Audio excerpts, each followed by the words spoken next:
નામ સમોવડ કોઈ નહીં, જપ તપ તીરથ યોગ, નામે પાતક છૂટશે, નામે નાશે રોગ. એટલે મેં મારી લાઈફની પહેલી વાર જો સંગીતમાં સફર ચાલુ કરી તો હનુમાન ચાલીસા મારું પહેલું પગથિયું બન્યું. સુરત ને કાઠિયાવાડમાં કેટલો ફરક છે? ફરક તો કંઈ ગણાય નહીં, પણ એમ કહેવાય કે જ્યાં કર્મભૂમિ આપણને લઈ જાય એ કર્મભૂમિને આપણે ના છૂટકે પ્રેમ કરવો પડે છે. પણ જે સુરતે મને આપ્યું છે ને એ દુનિયાની કોઈ ભૂમિ મને ન આપી શકે. અચ્છા, નસીબમાં માનો છો તમે? 99% આપણે મહેનત કરીએ પણ 1% તો એના ભરોસે છોડવું જ પડે. કારણ કે હીરો ઘસાય એ મહત્વનું નથી, યોગ્ય દિશામાં ઘસાય ત્યારે મહત્વ બને છે. કરમ ને નસીબમાં કેટલું માનો છો? કરમને નસીબમાં એટલું માનીએ છીએ કે કરમ બને ત્યાં સુધી આપણે સારા જ કરવા જોઈએ. કારણ કે ખરાબ કરશું તો આપણા નસીબમાં જે લખેલું છે તો ભોગવવાનું. તમે ખોટા સમયનો રાગ ખોટા સમયે ગાયો હોય તો એની ઊંધી અસર પણ પડે. કે આ ભજનનો રૂપિયો બ્રાહ્મણ છે, પછી સાધુ છે, બારોટજી છે, આ બધાથી એ લોકોનું ભરણ પોષણ ચાલે એટલે એ લોકો પૈસા લઈ શકે, આપણાથી ના લેવાય. હવે પહેલી વખત પ્રેમ ક્યારે થયો હતો? આ બહુ લવ સ્ટોરી એટલી બધી લાંબી નથી. હા, બરાબર. નવરાત્રિના 10 દિવસ પહેલા મળ્યા. શરદ પૂનમને દિવસે રૂપિયોનો નારિયેલ અને 12મા મહિનામાં સગાઈ અને 1 વર્ષ પછી લગ્ન. એટલું ઝડપથી? દુનિયાનો થાકેલો માણસ ઘરે જાય તો વાંધો નહીં, પણ ઘરથી થાકેલો માણસ ક્યાં જાય? એટલે લગભગ કલાકાર ઘરેથી થાકે જ નહીં, કારણ કે એનો સપોર્ટ હોય તો જ કલાકાર બને. કીધું ને કે બહુ મીઠાશ હોય ત્યાં જીવડા પડે, થોડા કડવાશના અનુભવો પણ હોવા જોઈએ. લગ્ન કરાય કે ના કરાય? એકવાર કરાય લગ્ન, એક જ વાર. મેં છે ને એક સૂત્ર લખ્યું હતું કે સૂરજની જેમ ચમકવું હોય તો એની જેમ બળી જવું પડશે.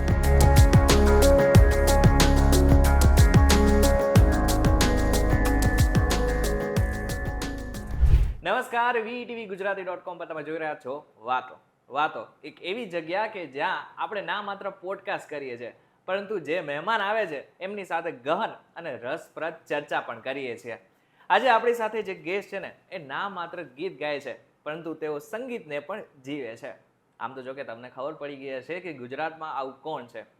વિવેકભાઈ સાંચલા. વિવેકભાઈ, VTV ગુજરાતી.com પર તમારું સ્વાગત છે. થેન્ક યુ, ખૂબ ખૂબ આભાર. અચ્છા વિવેકભાઈ, આમ તો જો કે આપણી મુલાકાત પહેલા જ થઈ ગઈ હોત, પરંતુ સમયના સંજોગો પ્રમાણે હવે છેક થાય છે. આમ તમે મૂળ કયા ગામના છો?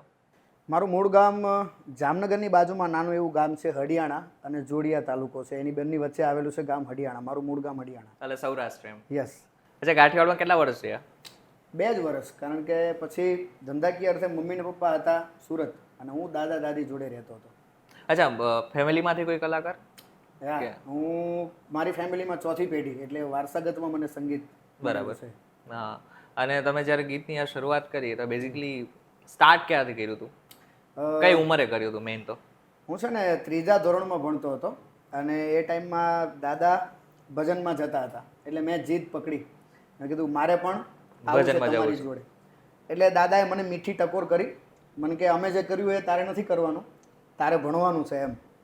એટલે મને પહેલેથી જ સંગીત પ્રત્યે એટલી રુચિ હતી, એટલે હું દાદા જોડે શનિવારે એકવાર મારા ઘરની બાજુમાં હનુમાનજી મહારાજનું મંદિર છે ત્યાં ગયો. એટલે શરૂઆતમાં હનુમાન ચાલીસા ને એવું બધું બધા ગાતા હતા. એકવાર ગવાઈ ગઈ ને પછી હું ગાવા માટે જીદ કરી. મેં કીધું મારે ગાવી છે, હનુમાન ચાલીસા ગાવું છે એમ. તો દાદા કહે તારું કામ નહીં, તારથી નહીં ગવાય, તું હજી નાનો છો અને તારે આ નથી કરવાનું, તારે ભણવામાં ધ્યાન આપવાનું છે એમ. તો પણ એ સમયે રડતા રડતા એટલું નાનું બાળક રમે એટલે વડીલનું હૈયું ભરાઈ આવે, એટલે એને બધાને રિક્વેસ્ટ કરી કે બીજી વાર હનુમાન ચાલીસા આને ગાવા દો. એટલે મેં મારી લાઈફની પહેલી વાર જો સંગીતમાં સફર ચાલુ કરી તો હનુમાન ચાલીસા એ મારું પહેલું પગથિયું બન્યું. બરાબર. અચ્છા, તમે ભણ્યા કેટલા સુધી?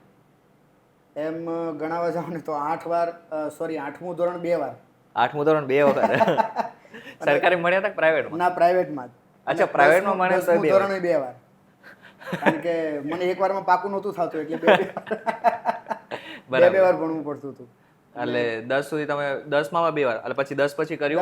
10 પાસ કરીને પછી મેં મારી સંગીતની જર્ની માટે મારે શાસ્ત્રીય સંગીતના કોર્સ ચાલુ કર્યા. એમાં મેં ડિપ્લોમા પૂરું કર્યું હતું. અચ્છા, શાસ્ત્રીય સંગીતમાં? ક્યાં? સુરતમાં. સુરતમાં મતલબ 3 વર્ષ સુધી તમે અહીંયા રહ્યા હતા જામનગર? મારો બોર્ન થયો ત્યારે હું ગામડે રહેતા દાદા અને દાદી જોડે.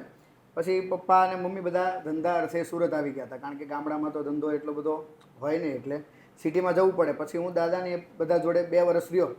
પછી પપ્પા લોકોએ કીધું કે અમે અહીંયા સેટ થઈ ગયા છે, તમે વિવેકને લઈને અહીંયા આવી જાઓ. પછી છેલ્લા 23 વર્ષથી અમે સુરતમાં જ સ્થાયી છીએ. સુરત ને કાઠિયાવાડમાં કેટલો ફરક છે? ફરક તો કંઈ ગણાય નહીં, પણ એમ કહેવાય કે જ્યાં કર્મભૂમિ આપણને લઈ જાય એ કર્મભૂમિને આપણે ના છૂટકે પ્રેમ કરવો પડે છે. જે વસ્તુ ગામડું નથી આપતું એ સિટી નથી આપતું, વાત બરાબર છે, પણ જે સુરતે મને આપ્યું છે ને એ દુનિયાની કોઈ ભૂમિ મને ન આપી શકે. અચ્છા, લાઈક તમે જતા તો હશો ને તમારા ગામડે? ઘણી વાર, કારણ કે અમારા બધા દેવસ્થાનોનું મંદિર હજુ પણ ગામડામાં છે, એટલે અમારે દર્શન કરવા માટે 2-4 મહિને એકાદ વાર જવું જ પડે ત્યાં ચાર્જિંગ કરવા માટે.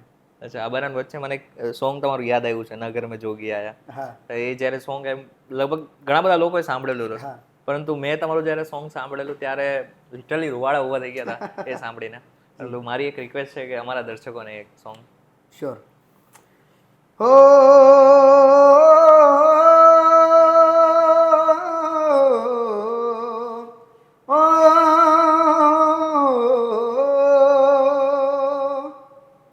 ऊंचे ऊंचे मंदिर तेरे हो, ऊंचा है तेरा धाम, ओ कैलाश वाले भोले बाबा, हम सब करते हैं तुझे प्रणाम. नगर में जोगी आया, यशोदा के घर आया, के आके अलख जगाया, ओ सबसे बड़ा है तेरा नाम, ओ तेरा नाम भोलेनाथ, ભોલેનાથ ભોલેનાથ. જોરદાર, ખરેખર જોરદાર. આમ શિક્ષણ, સંગીત પ્રત્યે પ્રેમ તો તમારો જોયો, પરંતુ જ્યારે શીખવાની વાત આવી, તમે કહો છો કે 10 પછી તમે એ ભણ્યા. એકચ્યુઅલમાં સુરતમાં કઈ જગ્યાએ તમે શિક્ષણ લીધું? સુરતમાં છે ને ગોપીપુરા કરીને એક વિસ્તાર છે, ત્યાં અમારા સાહેબ હતા, અને સાહેબનું નામ છે જયપ્રકાશ દસપુત્ર, ઉર્ફે એમને જેબી પ્રકાશ કહેતા. એમની પાસે મેં સંગીતનો અભ્યાસ 5 વર્ષ સુધી કર્યો. 5 વર્ષ સુધી એટલે કર્યો કે કારણ કે 5મું વર્ષ મારું જેવું પૂરું થવાનું હતું એટલે સાહેબ સ્વર્ગવાસ થઈ ગયા. બરાબર. એટલે મારો સંગીતનો અભ્યાસ ત્યાં જ અધૂરો રહી ગયો. મતલબ પછી તો તમારી રીતે અનુભવ પ્રમાણે તમે આગળ વધ્યા. પછી ઘણી બધી મને એવી બધી ઘેલછા થાય કે હું શીખું, પણ અમુક જગ્યાએ ક્લાસીસમાં એવું થાય કે અમુક જગ્યાએ હું પૂછવા જાઉં ને અનનોન પર્સન તરીકે કે ભાઈ મારે શીખવું છે, એટલે ઓબ્વિયસલી બધા ઓળખી જાય. આપણે જઈએ ને એટલે કે ભાઈ તમે તો પેલા યુટ્યુબમાં છો એ શું ને, એટલે આપણે કહીએ યસ, તો કે વાંધો નહીં, તમે અમારે ત્યાં જોઈન થઈ જાઓ, અમે તમને આમ કરી દઈશું, અમે તમને આ જગ્યાએ પહોંચાડી દઈશું, આ જગ્યાએ. પણ તમે જ જો અમને અહીંયા પહોંચાડવાના હોય તો પછી ભગવાનની કૃપા, નસીબ, આ બધાનું તો કંઈ વાત જ ના આવે ને વચ્ચે. અચ્છા, નસીબમાં માનો છો તમે? બહુ બધું, કારણ કે 99% આપણે મહેનત કરીએ પણ 1% તો એના ભરોસે છોડવું જ પડે. બરાબર છે. કારણ કે હીરો ઘસાય એ મહત્વનું નથી, યોગ્ય દિશામાં ઘસાય ત્યારે મહત્વ બને છે. સાચી વાત છે. અચ્છા, સંગીતની અગર વાત કરીએ છીએ તો કેટલા વર્ષ પહેલા તમે એકચ્યુઅલમાં ડાયરામાં પહેલી વખત ગાયું હતું? પહેલાં છે ને હું ભજન ને સંતવાણી જ ગાતો. ભજન ને સંતવાણી એટલે ગાતો કે મારા જે વડવાઓ છે એની પરંપરામાં ભજન જ હતું પહેલેથી, અને આ મને શીખ્યા વગર મળ્યું ને એનો પ્રતાપ પર મારા દાદાએ આખી જિંદગી 40 વર્ષ 1 રૂપિયો લીધા વિના ભજન કર્યા ને એ બધું મારામાં ઉતર્યું. અચ્છા, 1 પણ રૂપિયો? યસ, મારા દાદાના ફાધર એમ કહેતા કે આ ભજનનો રૂપિયો બ્રાહ્મણ છે, પછી સાધુ છે, બારોટજી છે, આ બધાથી એ લોકોનું ભરણ પોષણ ચાલે એટલે એ લોકો પૈસા લઈ શકે, આપણાથી ના લેવાય. બરાબર. આપણે પાસે આપણો દરજીનો ધંધો છે, સીવવાનો સંચો છે, હાથ સિલાઈ છે, એ બધું કરીને આપણે આપણું ભરણ પોષણ કરીએ છીએ. એટલે મારા દાદાના પપ્પા પ્રાગજી દાદા એ મારા દાદાને કહેતા કે આપણાથી રૂપિયો ન લેવાય. એટલે 40 વર્ષ દાદાએ ફ્રીમાં ભજન કર્યા. એનું ફળ મારામાં આવ્યું કે મારે શીખ્યા વગર મને થોડું ઘણું સંગીત આવડતું હતું. પણ પછી મારા મનમાં એવું હતું કે કાલ ઉઠીને કોઈ સારો માણસ આપણને સાંભળે અને આપણને ફરમાઈશ કરે કે સારંગ રાગ ગાવ, તો એ આપણને આવડવો જોઈએ. એના માટે મેં સંગીતનો અભ્યાસ ચાલુ કર્યો હતો ભણવાનો. એટલે બધા રાગ તમે શીખી લીધા પછી? બધા નહીં, કારણ કે સંગીત તો એક દરિયો છે. દરિયો છે 100%. અને આ બધા મોટા મોટા ગાયકો છે, ઉસ્તાદો છે, એ સંગીત દરિયાના મોજા છે, અને દરિયાના મોજા અથડાઈને એમાંથી જે છાંટા ઉડે ને એમાંથી જે ભેજ બને એ આપણે નથી હજુ. કારણ કે સંગીત તો કેવડો મોટો દરિયો છે, બધા રાગ રાગણીઓ પૂરા કરવામાં તો 7 જન્મના બીજા 7 જન્મ જોઈએ. અચ્છા, આમ જોઈએ તો પેલા જે રીતના ડાયરા થતા, સંતવાણી થતી, અત્યારે થાય છે, બંનેમાં ઘણો ડિફરન્સ છે. તમે કઈ રીતના જુઓ છો એના? અત્યારની જે પેઢીએ ડાયરો એક્સેપ્ટ કર્યો હોય ને તેનું કારણ છે સોશિયલ મીડિયા. પહેલાં ધીરજ હતી, પહેલાં બહુ ધીરજ હતી કે એક ભજન આખું પૂરું થાય પછી એનું નામાચરણ આવે, એ નામાચરણ પૂરું થાય પછી બીજું ભજન સ્ટાર્ટ થાય. પહેલાં ભજનો પણ સમય અનુસાર ગાતા, સમય અનુસાર ગાતા, સમય અનુસાર સાંભળતા. એનું કારણ છે કે આમાં રાગ દોષ લાગે, શબ્દ દોષ લાગે. અચ્છા. હા, તમે ખોટા સમયનો રાગ ખોટા સમયે ગાયો હોય તો એની ઊંધી અસર પણ પડે.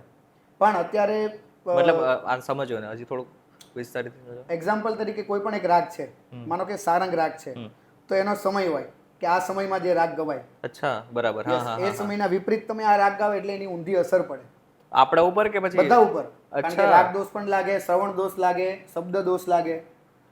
પણ સમય અનુસાર પહેલા કીધું ને મેં ધીરજ હતી બધામાં કે એક ભજન પૂરું થાય પછી બીજું સાંભળે, એક પ્રહર પૂરો થાય એટલે બીજા પ્રહરના ભજનો ચાલુ થાય. બરાબર. અત્યારે આપણું જ ઉદાહરણ લઈએ કે અહીંયા આપણે અમદાવાદમાં છીએ તો આ 4 રસ્તે સેન્ડવિચ ખાધી, બીજા 2-4 રસ્તા જાય એટલે આપણે કહીએ કે ચાલો ટેસ્ટ કરીએ કંઈક અલગ હશે એમ. એવી રીતે આજે થઈ ગયું છે અંતાક્ષરી જેવું કે 1 કલાકમાં લગભગ બધું ગાઈ જાવ છો. 15-20 લોકગીતો આવી જાય. એનું કારણ છે કે આજે ધીરજ નથી કોઈનામાં, આજે ગંભીરતા નથી કોઈનામાં. અચ્છા, તમે એમ કહો છો કે રાગ આ સમયે જ ગાવો જોઈએ, તો હવે એવું છે કે નથી? હવે રહ્યું નથી અમુક જગ્યાએ. ડાયરામાં તો બિલકુલ નથી. એનું કારણ કહું કે ડાયરામાં યુવાધને બહુ ઇન્ટરેસ્ટ લીધો છે. યુવાધને પહેલા ડાયરા થતા ને એટલે મર્યાદા બેસવામાં પણ હતી કે પહેલી લાઈનમાં બધા વડીલો બેઠા હોય, પછી એનાથી નાના હોય, પછી એનાથી નાના હોય, છોકરાઓ લગભગ ના હોય. અને અત્યારે તમે પહેલી 5 લાઈન જુઓ ને એટલે તમને યુવાધન દેખાશે. એટલે ભલે સમય બદલાઈ ગયો પણ યુવાધનનો ઇન્ટરેસ્ટ તો ડાયરા પ્રત્યે છે ને. હજી આપણે જૂના ડાયરામાં પાછા જઈએ, ત્યારે એ સમયે કયા કેવા કલાકારો હતા કે જેની સાથે તમને એમ લાગતું કે નહીં આ જે કલાકાર છે એ ઓલ મતલબ એનો ક્યારેય સમય પૂરો થવાનો જ નથી, એવરગ્રીન છે? હવે 3 જ કલાકાર હું માનું છું ત્યાં સુધી ભજનમાં. કારણ કે હું પહેલા ભજન જ ગાતો એટલે 3 કલાકારને હું માનું છું. અમારા ભજનની દુનિયામાં કહેવત છે સૌરાષ્ટ્રના દાન એટલે નારાયણ સ્વામી બાપુ. પૂજ્ય નારાયણ બાપુનું નામ જૂનું હતું સત્યદાન ચારણ. એટલે સૌરાષ્ટ્રના દાન અને મહારાષ્ટ્રના કાન. કાનદાસ બાપુએ મુંબઈ નગરીમાં ભજન કર્યા કે મરાઠી લોકોને ભજન લાગી જાય, નકર આપ ગુજરાતી લોકોને નથી લાગતું અમુક જગ્યાએ. એ જગ્યાએ મહારાષ્ટ્રમાં મરાઠી લોકોને ભજનમાં બેસતા કર્યા કાનદાસ બાપુએ. અને હમણાં અંતિમ જેમણે 1-2 વર્ષથી વિદાય લીધી ભજનની દુનિયાના વિશ્વ પિતામાં કહેવાય લક્ષ્મણ બાપુ બારોટ. આ 3 કલાકાર એવા છે જેના યુગ કોઈ દિવસ પૂરા નહીં થાય ભજનમાં. કોઈ દિવસ આજીવન એમનું આદિકાળ સુધી ભજનો લોકો સાંભળશે. અત્યારે ઘણા ગાંઠા નામ લેવા જઈએ ને ભજનમાં તો ઠીક છે, પણ ડાયરામાં પૂજ્ય કીર્તિભાઈ, કારણ કે બધાને સમકક્ષ પ્રેમ કરે છે. એમનું એક જ માનવું છે કે કોઈ કલાકાર નાનો કે કોઈ કલાકાર મોટો નથી. તમે દુનિયાને પ્રેમ કરશો તો દુનિયા તમને પ્રેમ કરશે, તમે દુનિયાને નફરત કરશો તો નફરત કરવાની જ છે. અને આમ વાત બી સાચી છે. અને કલાના ક્ષેત્રમાં તો આ જોવું જોઈએ. હા, પ્રેમ જ હોવો જોઈએ. એક કીર્તિદાન પછી કોઈ જી કીર્તિદાનજી ભાઈ છે, જિગ્નેશભાઈ છે. આ 2-3 કલાકારો એવા છે કે બધાને કદાચ કોઈને 2 ભજન આવડતા હોય તો એને એટલો જ પ્રેમ કરશે કે જેટલા સારા કલાકારને આવડે છે. આ ક્ષેત્રમાં ક્યારે કોઈની સાથે આમ અનબન કે પછી ડખો થયો એવું? કોઈ દિવસ નહીં. કારણ કે મેં પહેલા જ કીધું ને પ્રેમ જ કરવાનો. આપણે પ્રેમ આપીએ એટલે આપણને પ્રેમ જ મળે. આપણે શું કામ દોસ્ત બના કે કામ હો સકતા હૈ તો દુશ્મન ક્यों બનાએ? બરાબર છે. અચ્છા, આમ જોવા જઈએ તો ખરેખર આમ જોવા જઈએ તમારો અવાજ બહુ જોરદાર છે અને પહાડી અવાજ બી લાગે છે તમારો અવાજ તો. પણ તમારા જે આપણે યુટ્યુબ સ્ક્રોલ કરીએ તો ઘણા બધા મોટા ભાગના આ જે સોંગ્સ છે એ હિન્દી સોંગ્સ છે. તો હિન્દી સોંગ્સ પ્રત્યે તમારો પહેલેથી પ્રેમ છે કે પછી? પહેલા હું ભજન સાંભળતો પણ ગાતો ભજન, પણ સાંભળવામાં મને રાહત ફતેહ અલી ખાન સાહેબ, પછી નુસરત ફતેહ અલી ખાન સાહેબ, અરિજીત સિંહ, આ બધાના સોંગ હું સાંભળતો. અચ્છા, કોઈ એવું સોંગ કે જે અમારા દર્શકોને સંભળાવવા માંગતો હોય? Hindi only Hindi song? હા હા. ઓકે, હું મારા જીવનમાં એક સરસ મજાનું એક સોંગ કે જેને આપણે ભજન તરીકે પણ લઈ શકીએ. સરસ મજાનું ગીત છે, હું આપને સંભળાવું. ચિંગારી કોઈ ભડકે તો સાવન સે બુઝાએ, सावन जो आग लगाए उसे कौन बुझाए. એટલે હું આ ગીતને એ રીતના લઉં છું કે જ્યારે આપણી સામે ઊભા થાય ને ત્યારે આપણી પાસે કોઈ રસ્તો ન હોય કે ત્યાંથી બચી શકીએ. આ ગીતને એક એવી રીતના પણ આપણે લઈ શકીએ. ઘણા બધા એમ કહેતા હોય કે તમે ડાયરાના મંચ ઉપરથી હિન્દી ગીતો ગાઓ છો કે એ તો ઘણા બધા કહેતા જ હશે, બગાડો છો, પણ અમે નથી દારૂ પીતા. વાહ, હા બરાબર. આજીવન કોઈ દિવસ મેં હાથ નથી લગાડ્યો. કારણ કે મને ખબર છે કે જે લોકોએ વ્યસન કર્યા છે એની હાલત શું થઈ છે.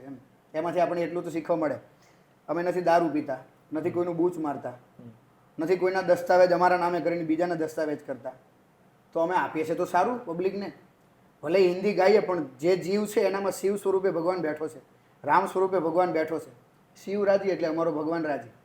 ઘણા બધા એમ કહેતા હોય કે તમે હિન્દી ગીત કેમ ગાવશો. અત્યારે જ મેં દાખલો આપ્યો કે બીજું એક સોંગ તમને સંભળાવું. હા હા શ્યોર શ્યોર. લાગી છૂટે ના લાગી છૂટે ના લાગી છૂટે ના ઇશ્ક કા ધાગા ટૂટે ના. ઘણા લોકો એમ કહેતા હોય કે આ તમે પ્રેમ માટે શું કામ ગાવ છો. હવે આ જ વસ્તુ હું મારા સંગીત સાથે દર્શાવું કે મને ભાઈ સંગીત સાથે એટલી લગાવ થઈ ગઈ છે કે એ કદાચ ગમે તે મને છોડાવવાની ટ્રાય કરે તો ના છૂટે. અને આમ પણ આપણે કોઈ પણ હિન્દી મોટાભાગના આપણે હિન્દી સોંગ છે અને આપણે અગર ભગવાનને બી ડેડિકેટ કરીએ છીએ તો થઈ શકે. થઈ શકે છે ને. ભગવાનને થઈ શકે, પોતાના ભાઈને થઈ શકે, ગમે ને બેનને થઈ થઈ શકે, શકે. ફેમિલીને થઈ શકે. એવા તો બહુ ઓછા સોંગ છે કે જે આપણે ગાઈ ના શકીએ મંચ ઉપર. બાકી મોટાભાગના જે હિન્દી સંગીત છે એ બી આપણું બહુ જ સામર્થ્ય છે. હા. અચ્છા આમ હું અમુક એવા કલાકારોના નામ લઈશ, હા. તમારે ખાલી એના વિશે એક વાક્યમાં તમારે કહેવાનું છે.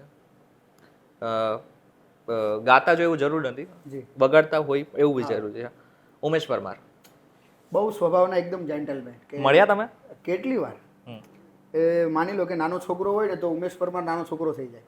અચ્છા. હા, એની જોડે નાના છોકરાની જેમ વાર્તાલાપ કરશે, મસ્તી કરશે.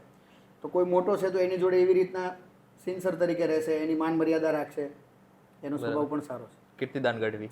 ઓહો, મેં કીધું ને તો બધાને સમકક્ષ રાખે છે, એને ડાબી જમણીમાં ફેર જ નથી, બધા એક સરખા. માયાભાઈ આહિર.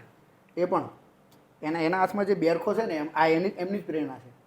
અચ્છા. એમના હાથમાં બેરખો જોઈ ગયો એટલે મેં આતાને કીધું હતું, એટલે આતાની જોડે હોય ને એમને કીધું હતું, મેં કીધું મારે પણ આવો એક બેરખો જોઈએ છે. લા એમની જ દેન છે કે ફ્રી ટાઈમમાં હોય ત્યારે રામ રામ રામ રામ.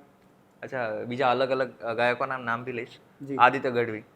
આદિત્ય ગઢવી બે છે, એક આદિત્ય ગઢવી બોક્સા અને આદિત્યભાઈ ગઢવી ખડિયા. ખડિયા. જી. લગભગ 6-1 મહિનામાં અમારે 3-4 વાર મળવાનું થતું હશે. સ્વભાવ કેવા છે? એકદમ ટુ ગુડ. સ્વભાવ કરતાં મને એમની ગાયકી બહુ ગમે. સ્વભાવ તો છે જ, પણ એમની ગાયકીમાં જે ખટક છે એ માતાજીની ચરજ, હું માનું ત્યાં સુધી ગઢવીનો દીકરો ગાય એનાથી ઉપર કોઈ ગાય જ ના શકે, કારણ કે દેવી પુત્ર છે. ચારણ સમાજનો કોઈ પણ છોકરો માતાજીની ચરજ ગાતો હોય એટલે આપણને એમ લાગે કે માતાજી સાંભળે છે, પણ આદિત્યભાઈ જે ચરજ ગાય ને એમ થાય કે માતાજી એની પાસે ગવડાવે છે. સાંભળે તો છે જ, માતાજી ગવડાવે છે એની પાસે. દેવાયત ખવડ. ઓહો, દેવાયત ખવડ. દેવાયતભાઈને હું 2-3 વાર પ્રોગ્રામમાં મળ્યા. એમનો પણ સ્વભાવ ટુ ગુડ. એ સામેથી બોલાવે, નગર એ ક્યાં ને અમે ક્યાં. સ્વભાવ પણ એમનો ટુ ગુડ. બ્રિજરાજદાન ગઢવી. બ્રિજરાજદાન એમની એક ટૂંકી ઓળખાણ આપું, મારું મૂળ ગામ હડિયાણા. હા, મેં કીધું. અને એમના જે પિતાજી છે ઈશ્વરદાનભાઈ ગઢવી, એમના ઘરમાં જે છે એટલે બ્રિજરાજદાનના મમ્મી, ભાઈના મમ્મી, એ અમારા ગામના.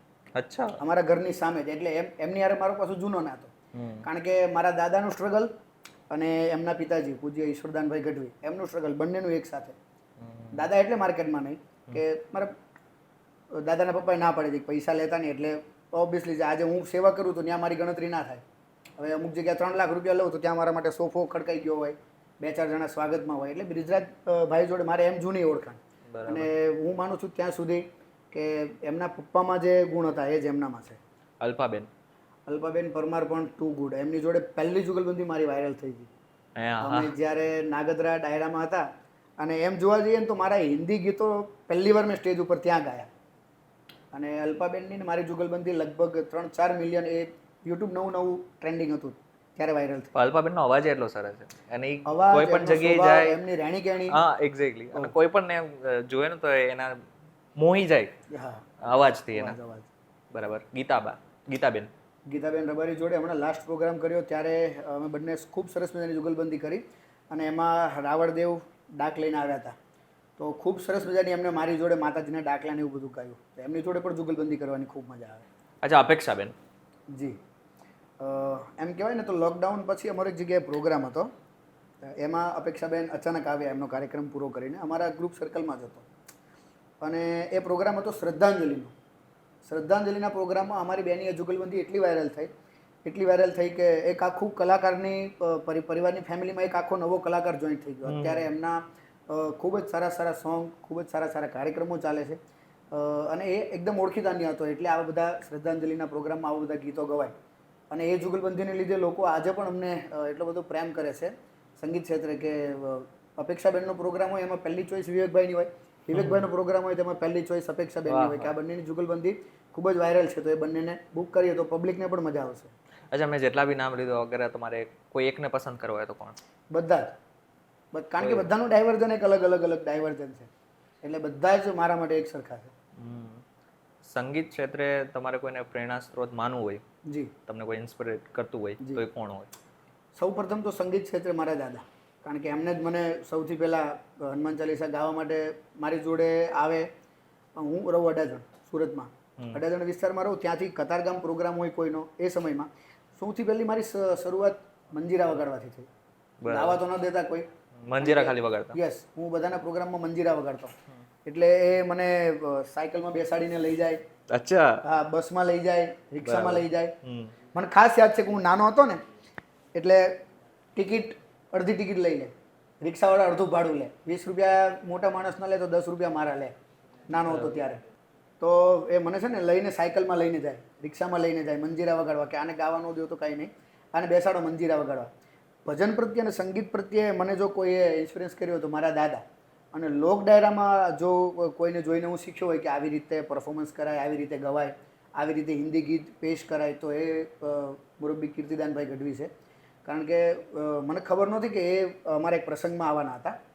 એ પ્રસંગમાં એમની સરપ્રાઈઝ હતી, એમની બર્થડે હતી ને એમના માટે સરપ્રાઈઝ હતી. અને હું એરી સખી મંગલ ગાઓ હરી ગાતો હતો.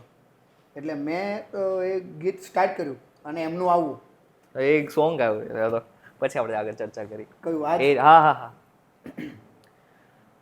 હો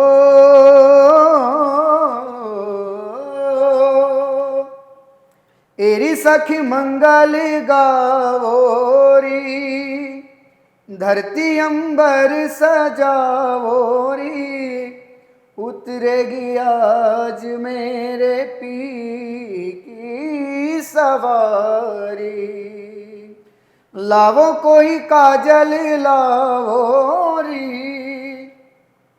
मोहे काला टीका लगावो री, उनकी सबसे दिखूं मैं तो प्यारी प्यारी लक्ष्मी जीवारो, नजर उतारो, आज मेरे पिया ઘર આવેંગે. મેં આવું ગાયું ને થોડું ઘણું, એટલે કીર્તિદાનભાઈ આવ્યા. એટલે મને તો થોડું કામ હાર્ટબીટ ફાસ્ટ થઈ ગઈ કે જેમને જોઈને શીખ્યા એ આમાં પ્રત્યક્ષ પ્રગટ થઈ જાય તો થોડીક બીક લાગે, ડર તો લાગે. એટલે ડર લાગતા લાગતા મેં આખું માંડ પૂરું કર્યું. પછી અમને નીચે મળવા ગયો, એટલે મને કંઈ પૂછ્યા વગર એમને એમ કીધું કે તમારું મૂળ જામનગર ને? એટલે મેં કીધું જી ભાઈ. મને કે તું ગાતો હતો ને એરી સખી, એમાં જામનગરની લહેકો આવતો હતો. અચ્છા, એ વાત એમને ખબર બી પડી ગઈ? યસ. એટલે એમણે મને એમ કીધું કે હિન્દી ગાવા પહેલાં તું હિન્દીના અને ફારસીના ક્લાસીસ જોઈન કરી લે. ખબર ના પડવી જોઈએ તમારું મૂળ ગામ કયું છે. આને આમ જ થવું જોઈએ કે આ મહારાષ્ટ્રના હિન્દી જ છે કોઈ. એટલે હિન્દી ગાવા માટે અને ડાયરામાં હિન્દી સ્પેશિયલ ગાવા માટે હું કીર્તિદાનભાઈને ખૂબ જ થેન્ક યુ કહીશ કે એમણે મને આવી સારી સલાહ આપી કે જેને લીધે આજે હું એમાં થોડો ઘણો પણ સફળ થઈ ગયો. અચ્છા, પહેલી વખત જ્યારે સ્ટેજ ઉપર ચડ્યા હતા, ઠીક છે, ત્યારે એ અનુભવ કેવો હતો? કારણ કે ઘણા બધા લોકોને કેમેરા ફિયર હોય, પરંતુ એનાથી પણ મોટો ફિયર એ હોય કે આપણી સામે લોકો બેઠા છે. હા, એ સમય કેવો હતો અને કઈ જગ્યાએ હતું? લાઈફના 2 યુટર્ન છે મારા, ભજનમાં અને લોક ડાયરામાં. બંનેની વાત કરું થોડી. પહેલી વાર 2011માં કે 12માં પૂજ્ય લક્ષ્મણ બાપુ બારોટ સાથે સ્ટેજ શેર કરવાનો મોકો મળ્યો. કે એમણે લાઈવ પ્રોગ્રામ મારી ચેનલમાં છે જ, એમણે એવું બોલ્યા છે ચાલુ પ્રોગ્રામે કે આ મારું ભૂત ગાય છે કે હું ગાઉં છું મને ખબર નથી પડતી. બરાબર. ત્યારે મારી ઉંમર 11 વર્ષની જ હતી, 11 કે 12 વર્ષની. અને એ સમયમાં ત્યારે પેલી સીડી વાયરલ થતી, ડીવીડી. હા, ત્યારે યુટ્યુબ એટલું બધું વાયરલ નહોતું. એટલે ક્યાંથી ફોન આવતા કે તમે ભજનને આ બધું સંતવાણી કરો છો તો અમારો પ્રોગ્રામ કરો છો. મારા માટે પહેલો યુટર્ન ભજન માટે એ. બરાબર. અને ત્યારે લક્ષ્મણ બાપુએ સ્ટેજ ઉપર એવું કીધું હતું કે મારી લાઈફમાં પહેલો એવો દાખલો છે કે હું હાર્મોનિયમ વગર ગાઉં છું. આજે તમે પણ જોશો તો તમને બધાને ખ્યાલ આવશે કે હું હાર્મોનિયમ વગાડું છું અને એ બાજુમાં આરામથી બેઠા ગાય છે. અને બીજો મારો યુટર્ન 2018માં નાગદરા, હું ને અલ્પાબેને જુગલબંધી કરી હિન્દી ગીતોની. એટલે ડાયરા માટે મારો યુટર્ન હિન્દી ગીત માટે 2018માં મારા માટે બહુ સફળતાની સીડી ચડવાની ટ્રાય કરતો હતો ને ત્યારે આ પ્રોગ્રામો બધા સ્ટાર્ટ થયા. અચ્છા, ગુજરાતી ભજનની વાત આવે તો નરસિંહ મહેતા છે, કેટલા એવા કલાકાર જે છે, આમ તો જો કે એને સંત જ કહી શકાય નરસિંહ મહેતા અગર વાત કરીએ તો, પણ તમારું ફેવરિટ ભજન કયું છે? તમને ગમતું હોય કે અગર તમને અગર રાત્રે બી સાંભળો તમને મજા આવી જાય? હા, જે ભજનમાંથી ઘણું બધું શીખવાનું મળે, ઘણું બધું અનુભવ કરવાનું મળે, એક જ ભજન છે આખી દુનિયામાં. તમે મારા વ્યક્તિગત અનુભવ પ્રમાણે, કર્મનો સંગાથી રાણા મારું કોઈ નથી. વાહ, એક કારણ કે આપણે જે કંઈ પણ કરવાના છે આપણે એક એક બાદ બાકી સરવાળો આપણે અને એમાં ઘણું બધું એવું બી છે કે તમને ટચ બી થાય છે હૃદયને, કે ખાલી એક સોંગ છે એવું નથી કે ભજન છે એવું નથી, પણ તમને જીવનનો સાર છે. હા એક્ઝેક્ટલી બે ઘડી થઈ જાય, બે ઘડી થઈ જાય. આ તો તમારી પાસે ઘણું બધું ગવડાઈ લેવું છે મારે. હે કર્મનો સંગાથી રાણા મારું કોઈ નથી. હે કર્મનો સંગાથી રાણા મારું કોઈ નથી. હે એક રે ગાયું ના બે બે વાછરડા, હે લખ્યા એના હે જુદા જુદા લેખ, હે લખ્યા એના જુદા જુદા લેખ.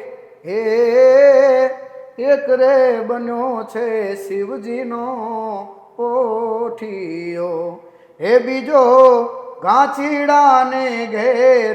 હે કર્મનો સંગાથી રાણા મારું કોઈ નથી. વાહ, કરમને નસીબમાં કેટલું માનો છો? કરમને નસીબમાં એટલું માનીએ છીએ કે કરમ બને ત્યાં સુધી આપણે સારા જ કરવા જોઈએ, કારણ કે ખરાબ કરશું તો આપણા નસીબમાં જે લખેલું છે તો ભોગવવાનું જ છે. બરાબર. અને નસીબમાં જે લખ્યું છે એ આપણને આપ્યા સિવાય છૂટકો નથી ભગવાનને. જે આપણું છે આપણી પાસે જ રહેશે, જે નથી એને પામવા માટે ગમે તે કર્મ કરશું નહીં જ આવે, આવશે તો જતું રહેશે. બરાબર, કારણ કે નસીબમાં છે જ નહીં. બરાબર છે. ફ્રી ટાઈમમાં શું કરો? રિયાઝ. ખાલી રિયાઝ? શોખ તો હશે ને કંઈક? યસ, સોંગ સાંભળવું હોય પણ શોખ તમારા કંઈક? હા, શોખ ખરી, પણ ક્રિકેટ રમવાનો. અચ્છા, બરાબર. એટલે પહેલેથી હતો કે પછી ડેવલપ કર્યો છે? સ્કૂલમાં પણ બે જ વિષયમાં વધારે ધ્યાન આપતો, એક સ્પોર્ટમાં અને મ્યુઝિકમાં. બરાબર. ભણવામાં નહીં? ભણવામાં ઇન્ટરેસ્ટ ખરી, પણ અચ્છા, ગણિતમાં કેટલા માર્ક આવ્યા હતી કહી દો? ગણિતમાં તો બિલકુલ, ગણતરીમાં તો બહુ પાકો. એમ? અંગ્રેજીમાં? ગણિત અંગ્રેજીમાં નહીં. બરાબર. અઘરા વિષયમાં આપણે જે ગામમાં જવું જ નથી અને પૂછવું જ નથી કે ક્યાં આવ્યું એમ. અચ્છા, 8મું તમે કીધું, 8મું 2 વાર કર્યું, 10મું 2 વાર કર્યું. ફેલ ક્યાં જતા? કયા વિષયમાં? ગણિતમાં ને વિજ્ઞાનમાં. અંગ્રેજી તો હજુ આજુબાજુ વાળામાંથી જોઈને કરી નાખીએ. ગણિતમાં ને વિજ્ઞાનમાં તો કહેવાય થોડુંક અઘરું છે. અચ્છા, બીજા શોખ કયા કયા છે? બસ આ ક્રિકેટ ને મ્યુઝિક, કારણ કે આ બેમાંથી જ ટાઈમ નથી મળતો એટલો બધો. અચ્છા, લગ્ન જીવન કેવું ચાલે છે? ખૂબ જ સુપર. કેટલા વર્ષ પહેલા તમારા લગ્ન થયા? 1 વર્ષની ઉપર 1.5 મહિનો થયો. લવ મેરેજ કે અરેન્જ? હા, love marriage. Love with arrange, એટલે બંનેના ફેમિલી રાજી હતા. અચ્છા, કેટલા સમયથી આમ બંને સાથે જ હતા? હવે પહેલી વખત પ્રેમ ક્યારે થયો હતો? આ બહુ લવ સ્ટોરી એટલી બધી લાંબી નથી. હા, અઠવાડિયા પહેલા અમે મળ્યા હતા. બરાબર. નવરાત્રીના 10 દિવસ પહેલા મળ્યા. શરદ પૂનમને દિવસે રૂપિયોનો નારિયેલ, અને 12મા મહિનામાં સગાઈ, અને 1 વર્ષ પછી લગ્ન. આટલું ઝડપથી? બરાબર. અચ્છા, બંને એક જ ગામમાં રહેતા હતા કે પછી સુરતમાં? સુરતના જ હતા, એટલા માટે થઈને. શું કરે છે મિસિસ તમારા? અત્યારે તો હાઉસવાઈફ છે. હાઉસવાઈફ છે. અચ્છા, વાઈફનો સપોર્ટ કેટલો ઇમ્પોર્ટન્ટ છે? ફૂલ ઇમ્પોર્ટન્ટ છે. કારણ કે દુનિયાનો થાકેલો માણસ ઘરે જાય તો વાંધો નહીં, પણ ઘરથી થાકેલો માણસ ક્યાં જાય? એટલે લગભગ કલાકાર ઘરેથી થાકે જ નહીં, કારણ કે એનો સપોર્ટ હોય તો જ કલાકાર બને. અને સફળ પુરુષની પાછળ એક સ્ત્રીનો 99.99% હાથ હોય તો જ સફળ બને. ઝઘડાઓ થાય છે તમારે? થાય, પણ ક્યારેક સોરી, તમારા પર્સનલ લાઈફમાં ઘૂસું છું? ના, કોઈ વાંધો નહીં. એટલે બહુ મીઠાશ હોય ને ત્યાં હંમેશા જીવડા પડતા હોય છે, એટલે થોડીક કડવાશ પણ જીવનમાં હોવી જોઈએ. પછી મનાવે કોણ? તમે મનાવો છો કે એ? હા, સોરી તો આપણે જ કેવું પડે. તમને જ ખબર છે, મારો કઈ અનુભવ છે નહીં હજી. ના, પણ તમારે કરાય કે ના કરાય? લગ્ન કરાય કે ના કરાય? એકવાર કરાય લગ્ન, એક જ વાર.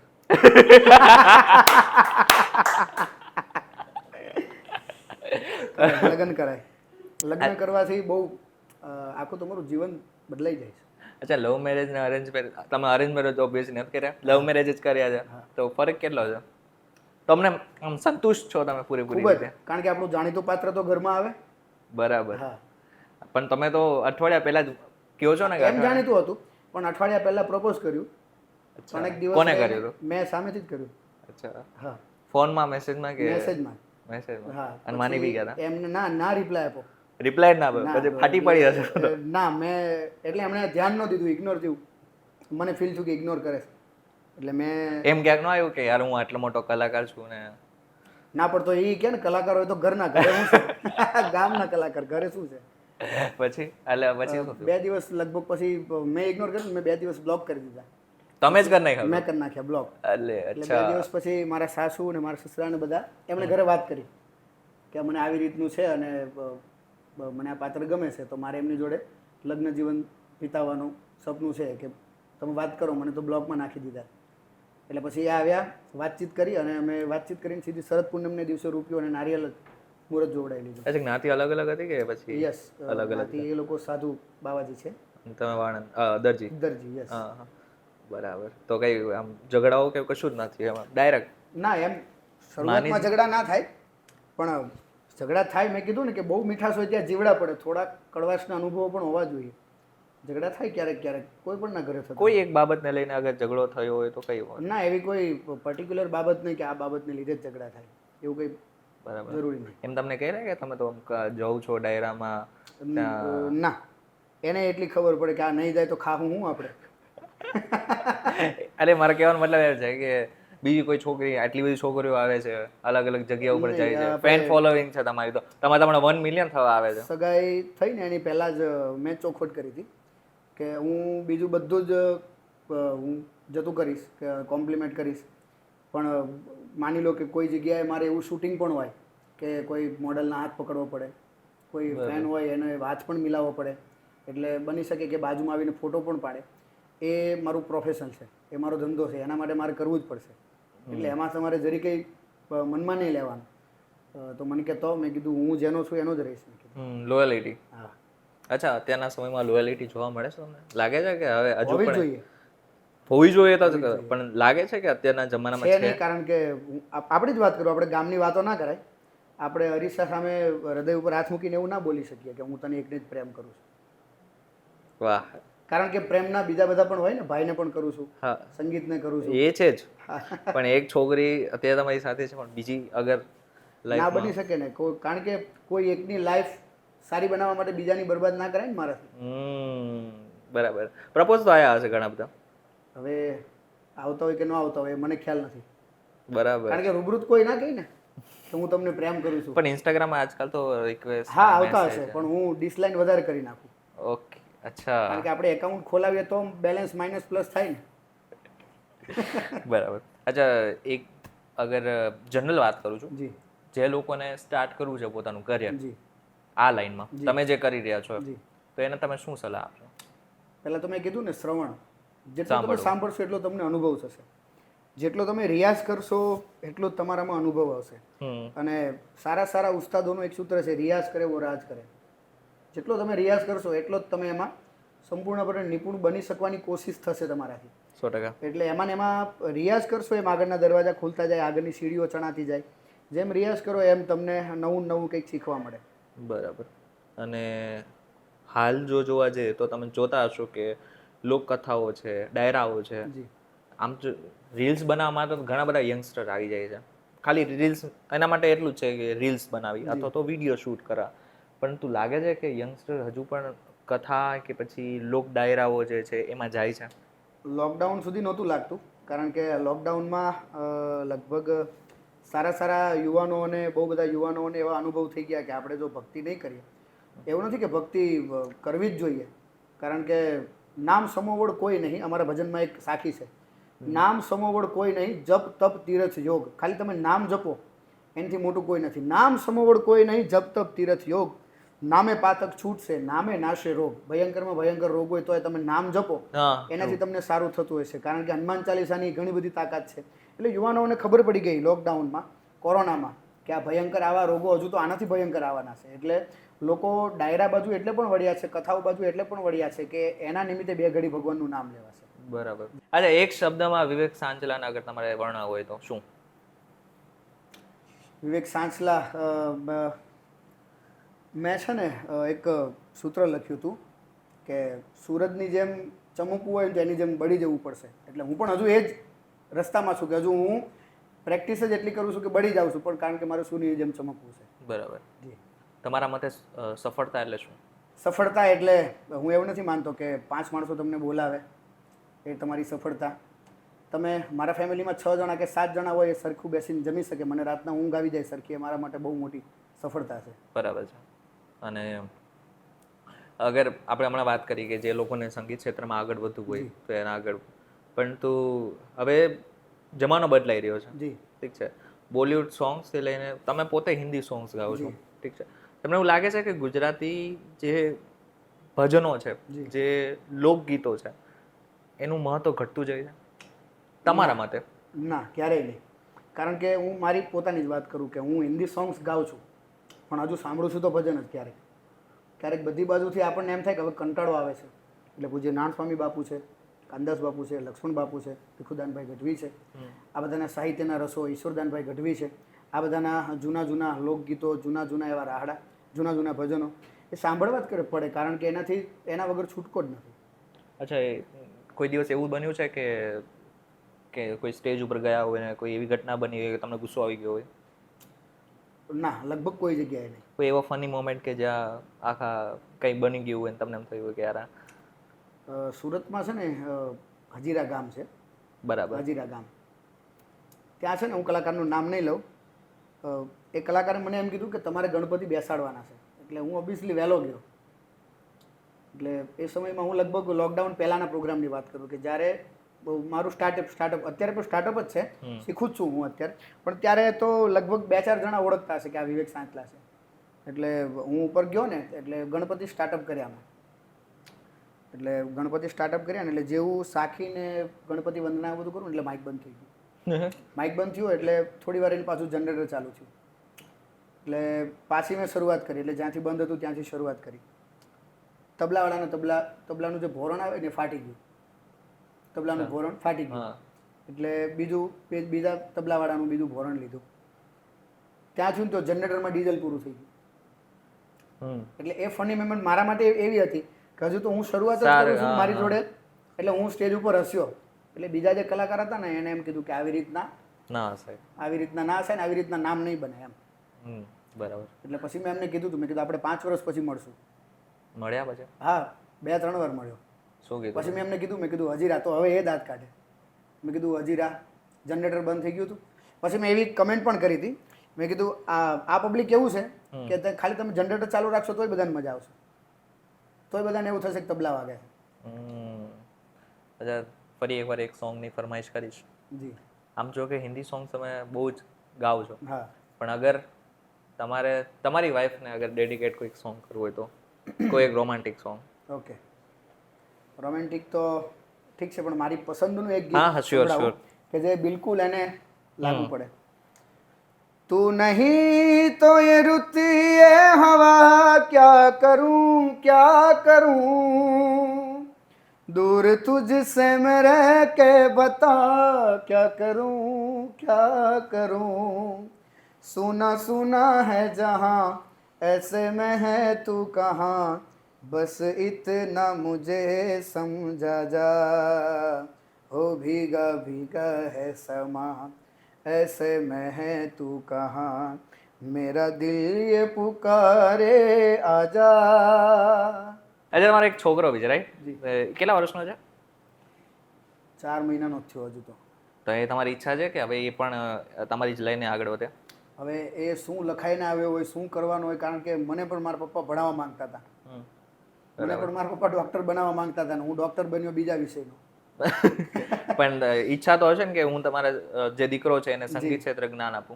હું એમ માનું છું કે વિવેક સાંચલાને બીજો જન્મ મળે ને તો સંગીત પ્રત્યે ના મળવો જોઈએ. તો કારણ કે કલાકાર એક માણસ એવો છે કે એ ક્યારેક કોઈ સરખો બાપ નથી બની શકતો. કારણ કે વાર તહેવાર હોય ત્યારે અમારો પ્રોગ્રામ હોય, બરાબર છે, કોઈ સારો પ્રસંગ હોય ત્યારે અમારો પ્રોગ્રામ હોય, કોઈ સારું ફંક્શન હોય એટલે ત્યારે અમારે ડેટ લીધેલી હોય ત્યાં જવું જ પડે. ફેમિલીને ટાઈમ ના આપી શકીએ. કલાકાર કોઈ દિવસ એક સારો બાપ નથી બનતો, નથી સરખો દીકરો બની શકતો, નથી સરખો ભાઈ બની શકતો. એટલે બરાબર છે, વાત સાચી છે આમ તો. જો કે કારણ કે સમયનો અભાવને હિસાબે તમે તમારા ફેમિલીને ટાઈમ ના આપી શકો ત્યારે સફળતા ગમે એટલી મળી ગઈ હોય, પરંતુ આ એક રંજ તો રહે જ. બરાબર. અચ્છા, તમારે એક વિડીયો વાયરલ થયો હતો, રીલ વાયરલ થઈ હતી, જેમાં અપેક્ષાને તમે રડી રહ્યા હતા. જી. શું હતું? હવે ઘણા લોકોને તમે કીધું ને કે તમે કમેન્ટ્સ ને એવું બધું જોતા હોય, એટલે કમેન્ટ્સ વાંચીએ ને ક્યારેક, એટલે લોકો એવું લખે કે આ બંનેને જૂનો પ્રેમ છે Okay. કાં તો જૂનો પ્રેમ યાદ આવે છે. હા પણ લગભગ જે મારા અંગત છે એને ખબર છે કે શું મેટર હતી. હવે આ પ્રોગ્રામ હળવદ ખાતે હતો અને ક્રિકેટની ટુર્નામેન્ટ ચાલુ થવાની હતી. એના આગલા દિવસે કાર્યક્રમ હતો અને એ કાર્યક્રમના 3 દિવસ પહેલાં મેં કીધું ને મારા ફાધરને ખેંચની પ્રોબ્લેમ છે. એ ઊંચાઈએ ઊભા હોય ને તો એમને ચક્કર આવે, માથું દુખે, બધું ગોળ ગોળ ઘૂમવા લાગે એવું થાય. એટલે એ કાર્યક્રમના 4 દિવસ પહેલાં 23-12 તારીખે મારા ફાધર 5મા માળે મારું રેસિડેન્સ છે ત્યાંથી બ્રશ કરતા હતા અને બાલ્કનીમાંથી થૂકવા માટે સ્પ્લિટ કરવા માટે થોડાક વધારે બહાર આવ્યા, એનો કમરનો ભાગ બહાર આવી ગયો. અચ્છા 5મા માળેથી સીધા ગ્રાઉન્ડ ફ્લોરમાં પડી ગયા. હા અને આ પ્રોગ્રામો 2 મહિના પહેલાં બુક થઈ ગયા હોય. હવે મારે આયોજકને એમ તો ના કહેવાય ને કે મારા ફાધર પડી ગયા છે હું નહીં આવું, કારણ કે એ લોકોએ આખું ચિત્રામણ કરીને રાખી દીધું હોય, 50 જગ્યાએ બેનર મારી દીધા હોય અને અમારા ભરોસે પબ્લિક આવવાની હોય. એટલે ફાધરને 2 તળિયાના ભાગમાં હાડકા ચૂરો થઈ ગયા અને એ પગમાં, ડાબા પગમાં ફ્રેક્ચર, હાડકું તૂટી ગયું હતું. કારણ કે એમ્બ્યુલન્સમાં મેં એમને નાખ્યા ને એટલે આમ પગમાંથી ઉપાડે ને એટલે હાડકું મારા અહીંયા કોણી સુધી આવી ગયું, બહાર ચામડી ફાટી ગઈ હતી. અચ્છા ચામડી જ ફાટી ગઈ ચામડી ફાટી ગઈ ને હાડકું તૂટી ગયું તો હાડકું બહાર આવી ગયું. નસ ને બધું હું જોઉં કે આ નસ છે, આ માંસપેશી છે, આ લોહી છે, આવું બધું જોઉં હું મારી આંખે. એટલે 23, 24, 25, 26 તારીખની આજુબાજુનો 26 કે 27નો પ્રોગ્રામ છે હળવદનો. અને એ સમયમાં પપ્પાની સર્જરી થઈ ગઈ હતી બિલકુલ. પપ્પા એકદમ સ્ટેબલ હતા કે 48 કલાકના સિરિયસ કેસમાંથી બહાર આવી ગયા હતા પપ્પા. પણ એમને મણકાનું ઓપરેશન હજી બાકી હતું. કમરના મણકામાં L4 મણકો તૂટી ગયો હતો નીચેથી. સમજી ગયો. પપ્પા હોસ્પિટલમાં હતા, હું ત્યાં બેઠો બેઠો ગાતો હતો. અને ગીત પણ એવું હતું કે કિતની દર્દ ભરી હે તેરી મેરી પ્રેમ કહાની, સાત સમંદર જીતના આપની આંખ में है पानी, मैं दिल से दिल मुझसे करता तेरी मेरी बातें. એટલે એ સમયમાં ગીત પણ એવું હતું કે ઘર આજા પરદેસી તેરી મેરી એક જિંદગી.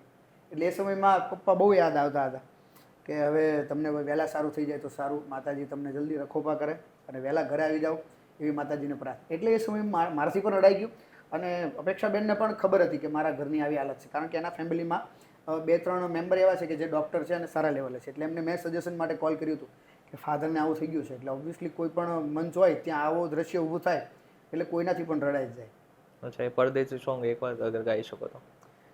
कितनी दर्द भरी है तेरी मेरी प्रेम कहानी, सात समंदर जितना मेरी आंखों में है पानी, मैं दिल से दिल मुझसे करता रहता तेरी बातें, मेरे सारे गीत बने मेरे दिल की फरियादें, ओ घर आजा परदेसी કે તેરી મેરી એક જિંદડી. બરાબર. અચ્છા આપણે એન્ડ પાર્ટ ઉપર લઈ જઈએ હવે જી. આખા પોડકાસ્ટને. છેલ્લો એક પ્રશ્ન પૂછી લઈશ કે અત્યાર સુધી આટલા વર્ષો વધી ગયા જી સંગીત ક્ષેત્રે તમારા, ક્યારે એવું થયું છે કે હું જે જગ્યા ઉપર છું એને અગર એ જગ્યા ઉપર ના હોત તો હું શું કરતો હોત? કદાચ ગેરેજમાં મેકેનિક હોત. હા સિરિયસલી કહું છું, કારણ કે સંગીત ક્ષેત્રમાં આવવા પહેલાં 10મું ફેલ થયો ને પછી ઘરમાંથી એટલું બધું પ્રેશર હતું, કારણ કે ઘરમાં ફેમિલીમાં 6 જણા, અમે 2 ભાઈઓ, દાદા દાદી ને મમ્મી પપ્પા. અને ફાધરને લગભગ 45 વર્ષથી ખેંચની પ્રોબ્લેમ છે કે એમને ગમે ત્યારે ખેંચ આવી જાય. તો પરિવારમાં હું મોટો ભાઈ, બરાબર. એટલે જવાબદારી 10મું ભણ્યા પછી એવું હતું કે હવે ભણવું નથી, કારણ કે 2 વસ્તુનો વેસ્ટ થતો હતો, એક મારો સમય અને પપ્પાના પૈસા. અને પપ્પાના પૈસા, ફેમિલીના પૈસા વેસ્ટ કરવાની મારી કોઈ એવી હેસિયત નથી કે એમની કારકિર્દીને હું ઠેસ પહોંચાડું, એમના સ્ટ્રગલને હું ઠેસ પહોંચાડું પૈસા બાબતે, સમય બાબતે. એટલે 10મા પછી મેં સૌપ્રથમ 3 મહિના દુકાનમાં કામ કર્યું, કપડાની ગળી કરવાનું, કપડાં વેચવાનું, આવું બધું સેલ્સમેન તરીકે. પછી એમાં 8000 પગાર મળતો હતો, ગેરેજમાં 12000 પગાર મળતો હતો, એટલે એ છોડીને 4000 વધારે મળતા હતા. એટલે ગેરેજ લાઇનમાં ગયો. ગેરેજ લાઇનમાં 12000થી પગાર લઈને 17000 સુધી કામ કર્યું. પછી ધીમે ધીમે ડાયરાઓ ચાલુ થઈ ગયા, કારણ કે હું હિન્દી સોંગ ને લોકગીતો તરફ વળી ગયો. એટલે ત્યારથી ચાલુ થઈ ગયું. પણ તમે પૂછ્યું ને કે જો હું અહીંયા ના હોત તો હું ગેરેજમાં કામ કરતો હોત કે મારું પોતાનું ગેરેજ હોત. બરાબર. જી. અચ્છા અમે તો આશા રાખીએ છીએ કે હજી તમે આગળ વધો, ઘણા પ્રસિદ્ધિ લો. પરંતુ આ પોડકાસ્ટમાં તમને કેવી મજા આવી ગઈ એકવાર આ કેમેરામાં જોઈને? પોડકાસ્ટમાં ખૂબ જ એટલે ખૂબ જ મજા આવી. લગભગ મારા જીવનનો કોઈ વખાણ કરવા માટે નહીં, વીટીવી ન્યૂઝના, પણ મારા જીવનનો પહેલો અને છેલ્લો આ પોડકાસ્ટ એવો હશે કે જેમાં મને ખરેખર મજા આવી છે. ખરેખર મજા આવી એટલે કારણ કે નાનામાં નાના વ્યક્તિની યાદી આ પોડકાસ્ટમાં આજે થઈ છે અને મોટા લેવલના વ્યક્તિની પણ આજે આ પોડકાસ્ટમાં યાદી થઈ છે. એટલે વીટીવી ન્યૂઝ ચેનલનો હું ખૂબ જ દિલથી આભાર માનીશ કે તમે મને આ સ્થાન ઉપર બેસવાનો મોકો આપ્યો અને મને આ સ્થાને પહોંચાડ્યો. તો આ હતા વિવેક સાંચલા કે જેમને આપણી સાથે સંગીતથી લઈને પોતાના જીવનની દરેક વાત કરી છે. હવે તમારે શું કરવાનું છે? આ વિડીયો પસંદ આવ્યો તો વિડીયોને લાઈક અને શેર જરૂરથી કરી નાખવાનો છે. વધુ વિડીયો પસંદ આવ્યો તો અમારી ચેનલ વીટીવી ગુજરાતીને એકવાર સબસ્ક્રાઇબ કરી નાખવાના છે. ફરી મળીશું એક નવા વિડીયો સાથે, એક નવા કોન્સેપ્ટ સાથે. ત્યાં સુધી મને રજા આપો. નમસ્કાર.